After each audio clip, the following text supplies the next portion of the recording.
And now it's definitely time to leave the word to our first speaker of today.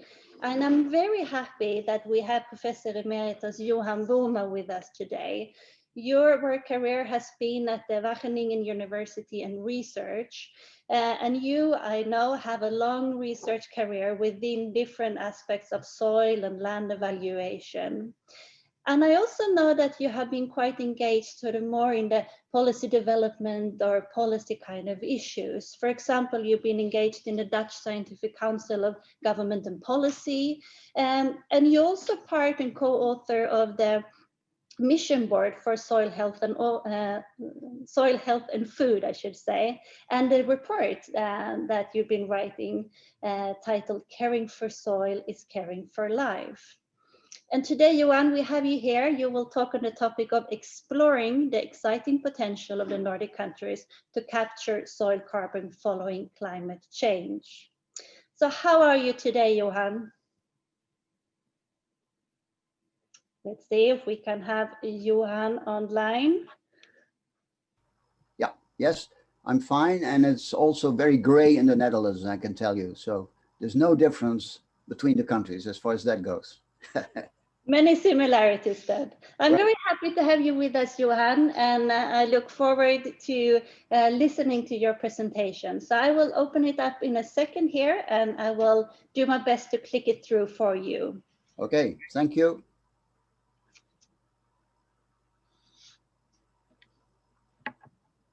So it seems we have a little bit of a challenge here, but in a second, Johan. All right. Well, then I can start by saying thank you very much for the introduction and very much for the invitation to take part in this symposium. Really appreciate it. You've seen the title, you've heard about it, some of my background. Next slide.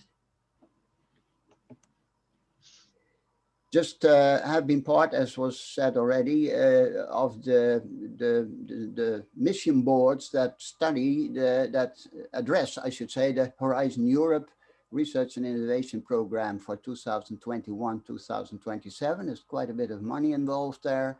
And the 5 missions that have been selected after a lot of discussion have been cancer, climate, water, cities, abbreviated here, and soil health and food, which is, of course, very interesting and certainly a great stimulus for soil science. At the same time, we have to deliver now. So it's that, well, that aspect that has a lot of attention now in the profession. Why missions? There has been a lot of discussions about that within the European Union. They have the feeling that too much of the research that has been done in the past has not really flowed through to practice, and people are not really aware of the role that European funding has played in generating research that had real practical meaning. So the link with practice, the link with people, with citizens has been very much emphasized. And we have delivered our report after a year in September, and the reference is here. Now, when you have a discussion, whatever discussion it is, it's always good if you have a common starting point, because if you are divided right away at the beginning, it becomes even more difficult. And there are 2 favorable starting points here. Nobody denies the importance of soils when you deal with environmental problems. Nobody does. That's good. And everybody is in favor of sustainable development. That's good too, of course, as long as it is framed in very general terms. Next one.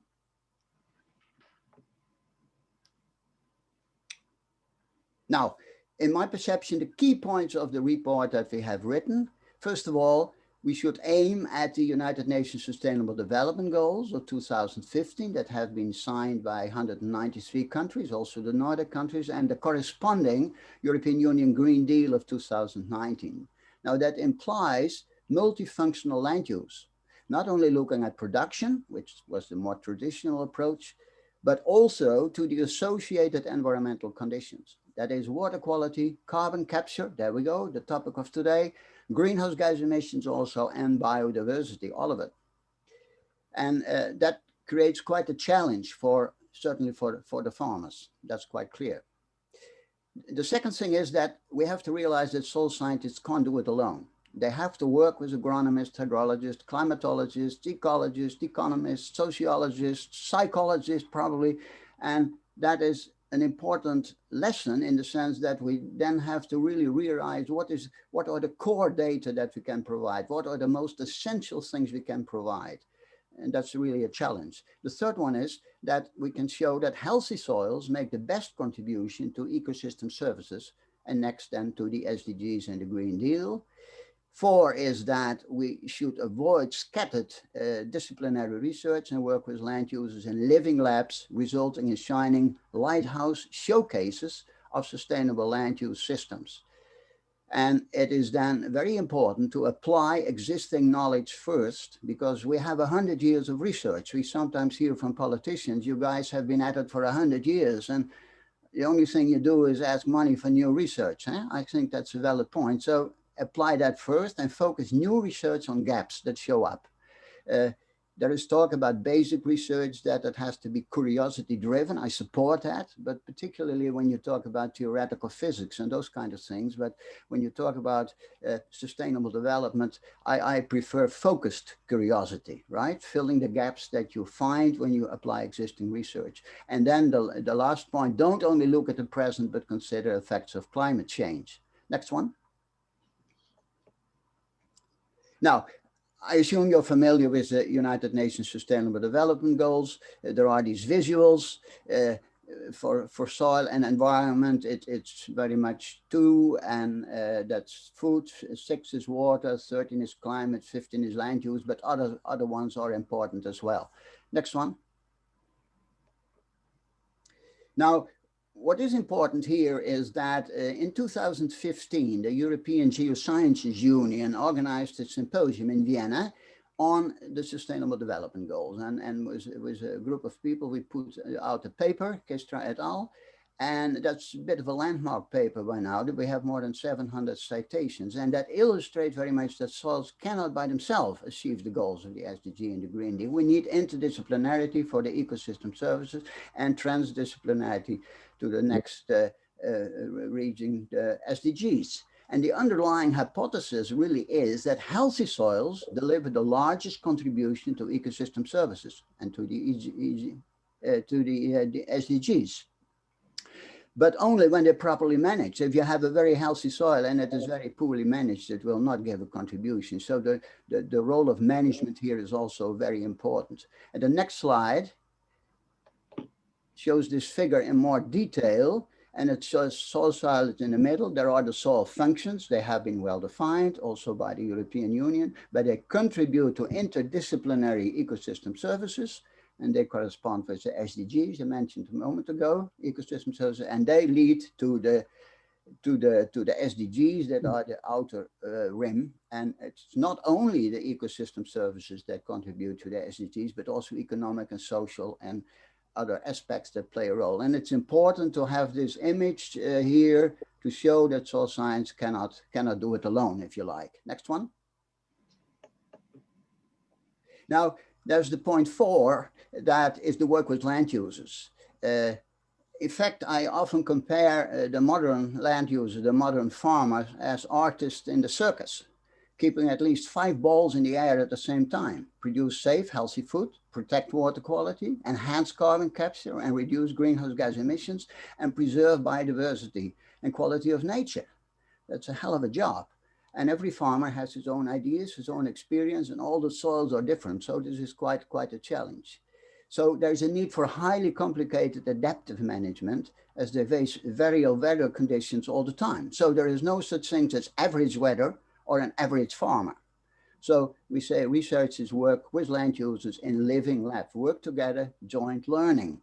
And this is not new. I like to emphasize this. We have not invented this. This is done in many places, but it can perhaps be a bit systemized, but it's again not new. So what we're talking about is no top-down advice, but joint learning. And that's a real new role for research as we face wicked problems.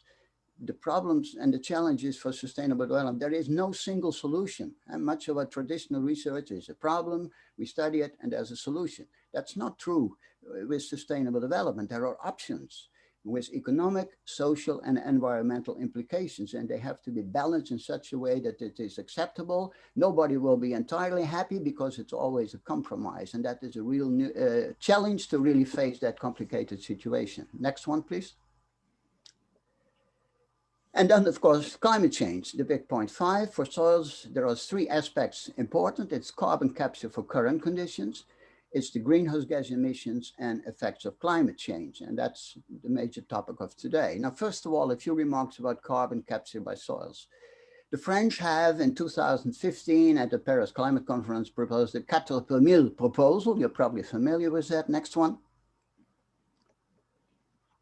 And I think it's a stroke of genius in the way they've communicated this. They've said, that's the second column, in all the soils of the world, you have 1,500 billion tons of carbon. That's an incredible amount. It's the most, except for the oceans, it's the most, more than in tropical forest and whatever. Every year, that's the left one, 4 billion tons of carbon is being released to the atmosphere by human activities, all of it. So if we could increase only 4 per mille, 4.4% of the carbon in the soil, then we could cover all the carbon that is released in the air. Now, that's of course a gross simplification, but it's a triumph, I think, of communication, which is very important. Next one. Now, there is a recent publication in Nature Communication. I think that is very important because it summarizes the state of the art when discussing carbon capture by soils as an important climate mitigation measure. Just appeared. And the main recommendation is, not too surprising, I think, is that focus on arable land. Don't take permanent grassland because there is already a high organic matter content and you can hardly increase it. Arable land, and on soil types it's relatively low carbon content. And of course, we know measures to increase percent carbon, green manure, animal manure, cover crops and rotations, compost. I think that's very important. There is a high potential using city household waste, not industrial waste, but so we know pretty much what to do about it. Next one. Now, I would like to take you quickly to some research we did in Holland some years ago, where in this case, for sandy soils and clay soils, Martijn Sonneveld at the time, the paper is cited, took a particular soil type, a sandy soil, a common sandy soil type, and compared the effects of different forms of land use. You have old grassland, you have reseeded grassland, you have arable land. And what we see is that the bulk density is quite different. It's high in the arable land, higher than in the grassland.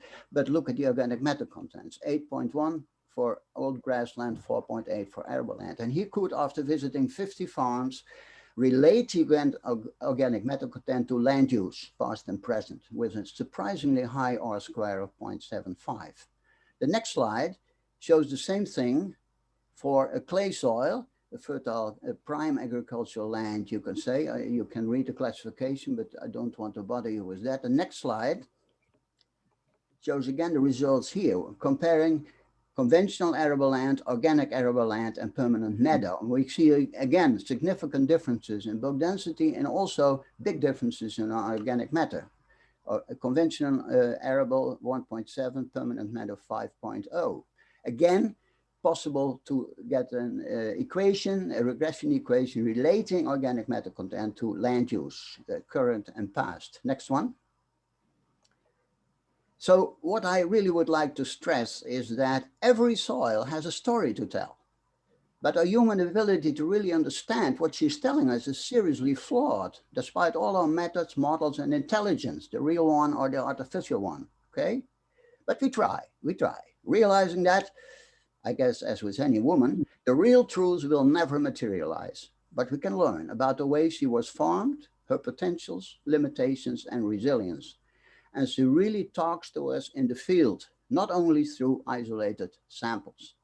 So my suggestion would be get out there in the field and study the results of thousands of experiments that are right there waiting to be explored. Okay, next one. The number 2, the greenhouse gas emissions. There is a whole host of new techniques with satellites, with drones to measure greenhouse gas. This is just an example of measuring methane, and we should really apply a lot of new measurement methods. And the next slide shows a few examples of automatic monitoring equipment for groundwater tables. Below you have a proximal sensor that is very successful in measuring carbon contents of soil very quickly, very reliable. The proximal sensors are less suitable yet to measure nutrients in soil, but they're very suitable to get organic matter contents. So you get a lot of measurements in a very short time. Very exciting to see all these new technical developments that we should apply. Next one. Now, about the climate change and agriculture, there's this map. This is an old map from the IPCC, and I wish there were newer ones, but it shows areas where agricultural production, looking at climate change, 2050, 2070, will increase. A lot of these red areas will be 40 or 50% lower because of the problems that are there. You see also the green areas where it will be the same or higher, and you see Scandinavia right up there, dark green, projected significant increased potential to produce agricultural crops. And I'm very sorry to see that Iceland is not colored, but they have to tell us what that color will be. Okay, next slide. Shows the story, a more recent paper in Nature showing, looking at the outside historical human niche where people could live. Now you see all these dark red areas that will be so hot and so dry, but particularly so hot that it becomes very difficult for human habitation. Of course, those people don't have air conditioning as we do, okay? So there's a great pressure, and there's going to be a very significant effect of climate change that is becoming quite clear. Next slide. So large areas in the world will be too dry and too hot in 2050 and beyond. Fertile soils near rivers and the sea may flood because of projected sea level rise. And Holland will build dikes, but a lot of countries are not able to do that. But also there will be longer periods of drought, more intense showers. So the demands on the soil will increase. And still 10 billion people must be fed by 2050, according to the FAO. And this is an old statement, so the percentage will be higher now, I think. Agricultural production will have to increase by at least 40%. And I think it's very interesting to mention that to the Nordic countries, that the World Food Programme received the Nobel Peace Prize in 2020. I think that's only a sign of what is to come. And I think it's a very prophetic kind of thing to give that prize to that particular program. Now, the Nordic countries will experience better conditions for agricultural production, and this has to be much better specified than we can do so now, I think. And they may have to contribute to fluxes of food from north to south, because what are we going to do with all these hungry people in Africa, for example?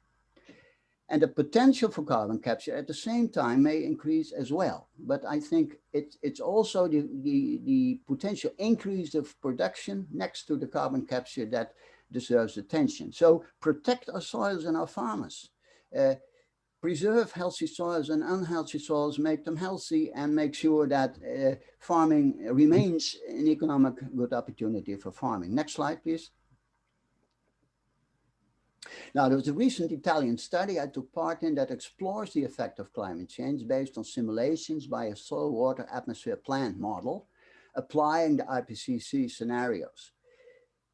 And this paper also presents a method with indicators to determine soil health versus the ultimate soil quality. Now, I cannot say much about this now, but if you read it, you'll find more information there. The next slide shows just a few examples. Next one, please, of one graph from the paper. You'll see here 4 diagrams, 4 climate periods, from reference climate to the climate IPCC projection from 2017 to 2021. The first bar is the healthy soil, what they would produce. The vertical axis production, calculated production. Then the second one is when you increase the organic matter content, how much higher the production would be. The third one is when you have 20 centimeters of erosion, and the fourth one is when you have a plow pan. Now you see there's a dramatic effect of that. And you see the top one is a more sandy soil. This is the lower one, a more loamy soil. You see soils act quite differently. That's the story that every soil has to tell, as far as I'm concerned. And you see a strong effect of climate change here. And that is also different for different soils. And that allows us to see the potential for the future. Next one. So what are basically my conclusions? aim for sustainable development, and we all agree to that, of course, but embracing the United Nations SDGs and the Green Deal, realizing that healthy soils play a key role contributing to a series of required ecosystem services. 2, explore the implications of projected climate change on the Nordic countries. More favorable conditions for agriculture for climate mitigation, carbon capture, with suitable soil management. And 3, practical adaptation of innovative forms of agriculture will only be realized when scientists work closely together with land users in living labs, resulting in lighthouses, joint learning rather than top-down advice. Next one. I think that's it, Johan. There's another one. There's one more. I would like to say, today the Nordic countries, tomorrow the world. Why not? Thank you. Thank you so much. Thank you so much, Johan. I think you raised a number of very interesting points and definitely a call out for some more action. I heard, for example, that you started off with talking about the importance of a joint definition or a common understanding of what we're dealing with. And you mentioned sustainable development in broad terms and that soil is important. That's our common ground. But I also heard you definitely asking for more action in terms of transforming or transferring research into practice. And you said things like, we have to deliver now. So I would really like to come back to that when we have our dialogue later on. So how can we actually do that? How can we actually take all that we know from research and implement that in practice? So maybe that's one thing we can come back to. But I also saw from the chat function here, Johan, someone is asking, so what is your definition of healthy soils? You mentioned healthy soils in your presentation. How do you define that? What is that to you? Okay, well, the definition, as we have it in the report, is its capacity to contribute to ecosystem services that in turn deliver to the SDGs and the Green Deal. Okay, so the scheme I showed is central to that. It's the capacity of a soil to contribute to these ecosystem services. That's basically the simple, excuse me, the simple definition that we try to use. Well, thank you so much for that clarification.